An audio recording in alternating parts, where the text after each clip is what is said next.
नमस्कार, मैं अंजलि मिश्रा। स्वागत है आप सभी का द न्यूज में। आपको बता दें कि इस वक्त एक बड़ी खबर निकलकर सामने आ रही है और कांग्रेस को दिल्ली हाई कोर्ट से बड़ा झटका लगा है। तो दूसरी तरफ अमेरिका की जो सरकार है, बाइडेन सरकार, उनको भी इस फैसले से बड़ा झटका लगा। आप सोचोगे कि ये क्या मामला है, तो आपको बता दें कि हाल ही फिलहाल में अब कांग्रेस जो है बैक टू बैक जो है दिल्ली हाई कोर्ट में उन्होंने आयकर विभाग की जो कार्रवाई उनके ऊपर की गई थी टैक्स चोरी के मामले को लेकर, उस मामले में उनके अकाउंट को फ्रीज कर दिया गया था और इसे ही लेकर उन्होंने याचिका जो है दिल्ली हाई कोर्ट में दी।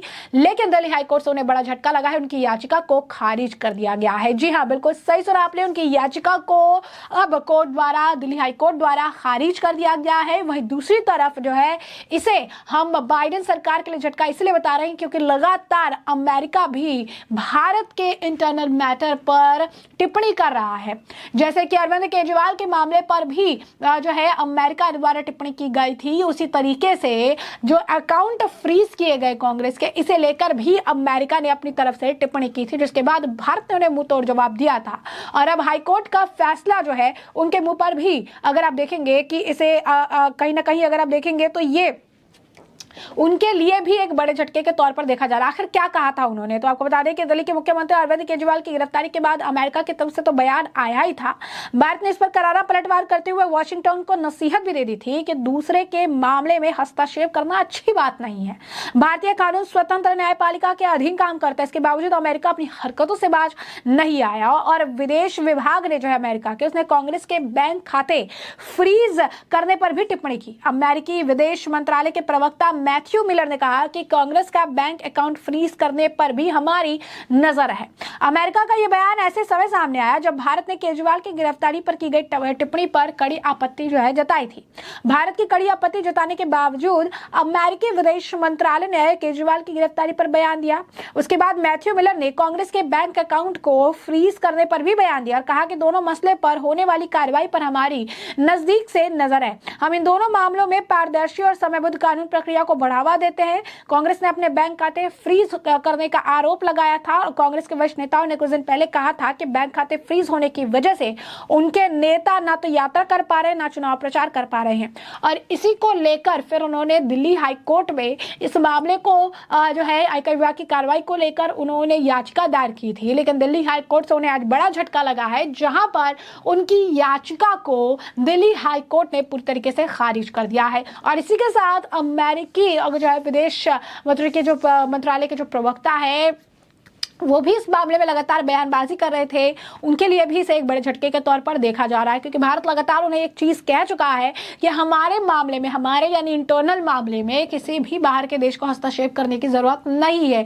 ये कोई एक्सटर्नल मैटर नहीं है जिस पर सारे देश जो है आए और उस पर चर्चा की जाए। ये एक इंटरनल मैटर है और इंटरनली इसे हैंडल किया जा रहा है। इंटरनल अगर आप देखेंगे जुडिशरी है जो अपने फैसले ले रही है, स्वतंत्र जुडिशरी है जो अपने फैसले ले रही है और इसमें किसी भी तरीके की बाहरी हस्तक्षेप को टॉलरेट नहीं किया जाएगा। तो आप समझ सकते हैं कि एक तरफ दिल्ली हाई कोर्ट से कांग्रेस को बड़ा झटका लगा है, तो दूसरी तरफ अमेरिकी प्रवक्ता जो लगातार इस मामले को लेकर बयानबाजियां कर रही हैं, उन्हें भी भारत के द्वारा जो है करारा जवाब दिया जा रहा है। Back to the second question, we continue to follow these actions closely, including the arrest of Delhi Chief Minister Kejriwal.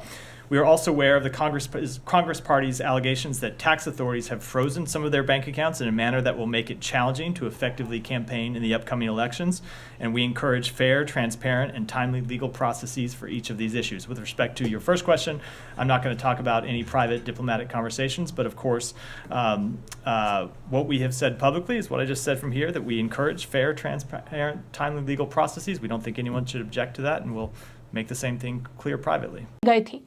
बता दें कि इससे पहले भी हाई कोर्ट ने कांग्रेस की एक याचिका खारिज की थी जिसमें पार्टी ने लगातार 3 वर्षों के लिए आयकर विभाग की कर पूर्ण मूल्यांकन प्रोसीडिंग के खिलाफ याचिका दायर की थी।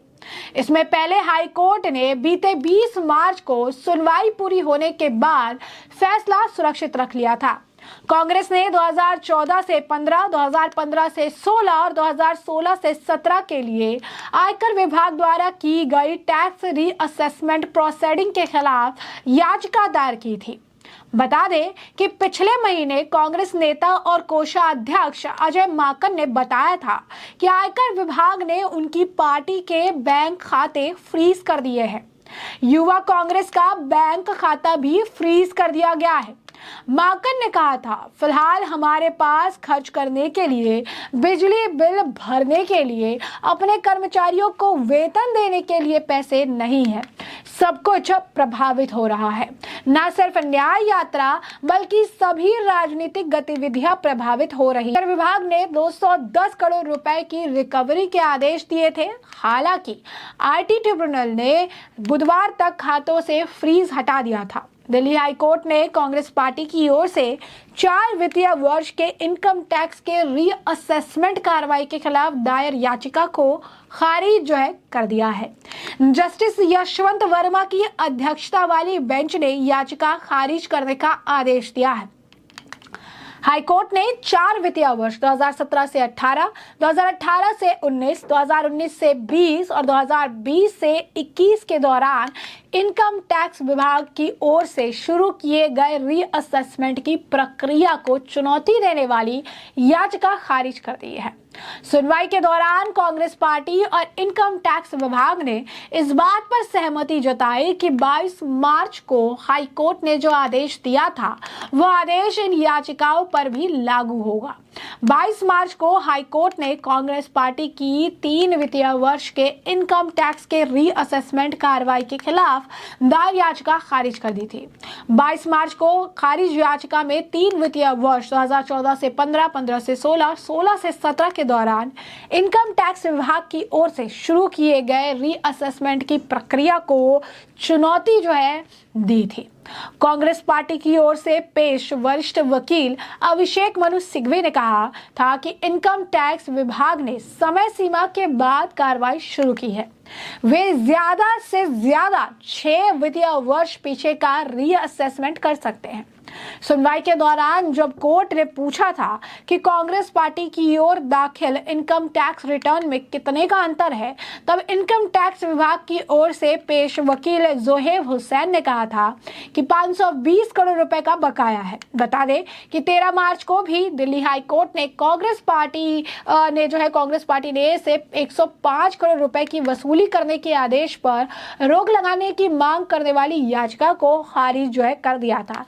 यानी बैक टू बैक अगर आप कहेंगे तो कांग्रेस के लिए से बड़े झटके के तौर पर देखा जा रहा है, जहां पर कांग्रेस को लगातार दिल्ली हाई कोर्ट से झटके लग रहे हैं। वहीं इस मामले पर भी अब प्रतिक्रिया आनी शुरू हो गई है। अब इस मामले को लेकर शहजाद पूनावाला बीजेपी नेता उन्होंने इस मामले को लेकर अपनी प्रतिक्रिया दी और जो कोर्ट का फैसला है उसे उन्होंने कोट किया है और कोट करते हुए उन्होंने का कांग्रेस के ऊपर टैक्स चोरी की बात तो कही, साथ ही उन्होंने एक पोस्ट डालते हुए लिखा है कि एक बार फिर दिल्ली हाई कोर्ट ने आयकर मामले में कांग्रेस को कोई भी राहत नहीं दी। एक बार फिर इसीलिए कहा जा रहा है क्योंकि हमने आपको बताया कि इससे पहले भी इनकी याचिका कांग्रेस की याचिका कोर्ट द्वारा खारिज की गई थी। अब ये दूसरी याचिका थी जिसे फिर से खारिज कर दिया गया है।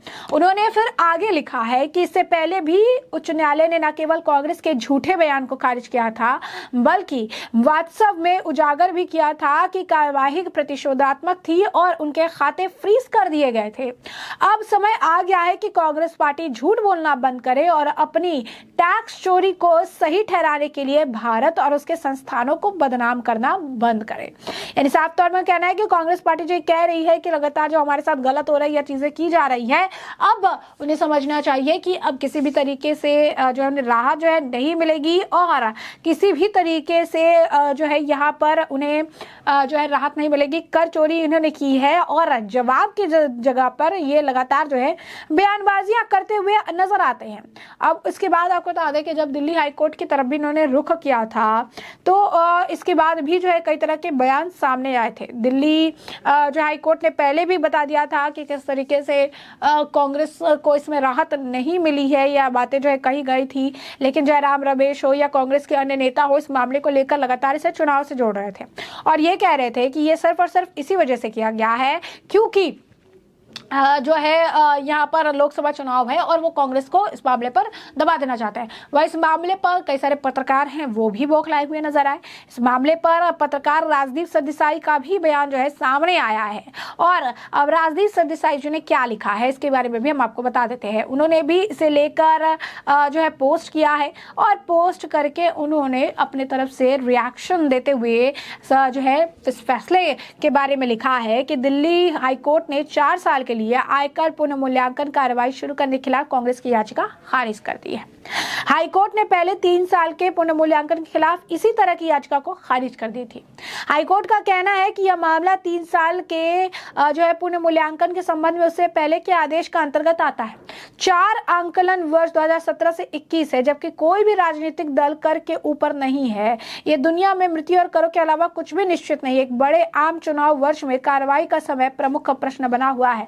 यानी यहाँ पर अगर आप देखेंगे राजदीप सरदेसाई का भी ये कहना है कि एक तरफ तो वो ये कह रही है कि टैक्स चोरी या टैक्स जो है किसी भी तरीके से कोई पॉलिटिकल टैक्स के ऊपर नहीं है, लेकिन जो टाइमिंग है जिस तरीके के एक्शन लेने का, यानी इनका भी कहना है कि लोकसभा चुनाव से पहले जिस तरीके से ये एक्शन लिया गया है ये जो है सही नहीं है, क्योंकि हाईकोर्ट के फैसले पर सवाल नहीं उठाया जा सकता है। तो इसलिए इसे जो है वो अलग तरीके से कह रही हैं और कह रही हैं कि टाइमिंग की जो है वो काफी सारे सवालों को खड़ा करता है, क्योंकि लोकसभा चुनाव सिर पर है और इसी वक्त जो है अब कांग्रेस के अकाउंट को फ्रीज जो है किया गया है। यानी साफ तौर पर यहाँ पर उनका भी एक तरह से यही मानना है कि कहीं ना कहीं पूरी तरीके से सिचुएशन इसी वजह से क्रिएट हुई या फिर इस वजह से इनके खिलाफ एक्शन लिया गया है, क्योंकि लोकसभा चुनाव है, क्योंकि जो कांग्रेस जो है लगातार इसी तरीके की बात और बयानबाजियां जो है कर रही है।